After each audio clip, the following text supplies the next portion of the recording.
Iminyaka mngani wami sisukile ibanjiwe lento sakwazi ukuthi sikhulise ipoetry ngoba ngikhuluma nje bekade ngibuya khona kwamanye amazwe ko-Europe la sikwazile ukuthi ngiwumuntu wokuqala omnyama ngokwebala nokhuluma ulimi lesintu nje lesizulu afika kwazi ukuthi awuthule lo msebenzi ukwazi ukukhula kwethu nje kwe-back to my roots sikwazi ukuthi sifinyelele kwezinye indawo ngikhuluma nje sazoyana kwamanye amazwe amaningi ahlukene mavusane ukuthi ngimosha isikhathi angisho kuwena ngithi-ke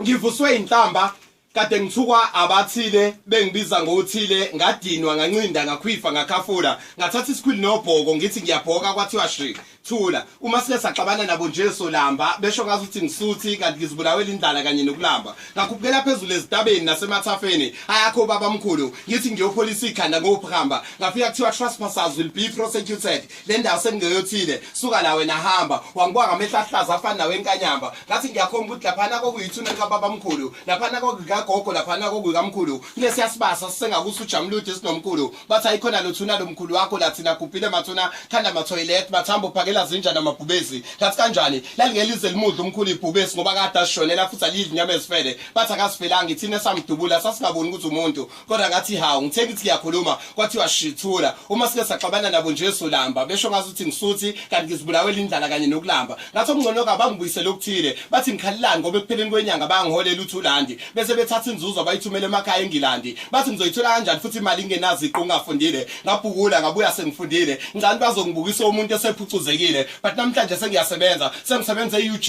University of Jikanelanga one degree honors ne-masters sehlala ecela imali yesinkwa mihla namalanga isimo kumuntu ompisho leshubile sekunzima nogqugquzela ulusha ngemfundo kushubile bathi kusizani ngoba uzobuza obhuquzana namajazi akho sewufundile ngathi ngiyazama ngithi ngiyakhuluma wathiwa shithula uma sike saxabana nabo nje solamba besho kazi ukuthi ngisuthi kanti ngizibulawela indlala nokulamba nongenadoni sekuyatinyela ngoba kwelakithi sengicindezele othile uhlangane nami nothile bangicindezela ngaze ngopha ngidluleke ngancama ngithi ngiyazama ngiyambopha kodwa uzenzela ngakhalelwa nami ngaleli lama ngizenzanga uNkulunkulu uphenduka uzenzile kubantu abathile owadela into ibuye ngazi ukuthi ayisile kodwa sengibonga wena Nkosi ukuthi namhlanje ngisaphilile ubani bese ngaphile sedla ukudla okubolile ngoba ngikhuluma nje lezi zidakamizwa ngiziphekelanga kodwa izona ezingibulalile kodwa ngizamile ngithi ngiyakhuluma kwathiwa shithula uma sike saxabana nabo nje solamba besho ngathi ngisuthi kanti ngizibulawela indlala kanye nokulamba siyabonga mfungose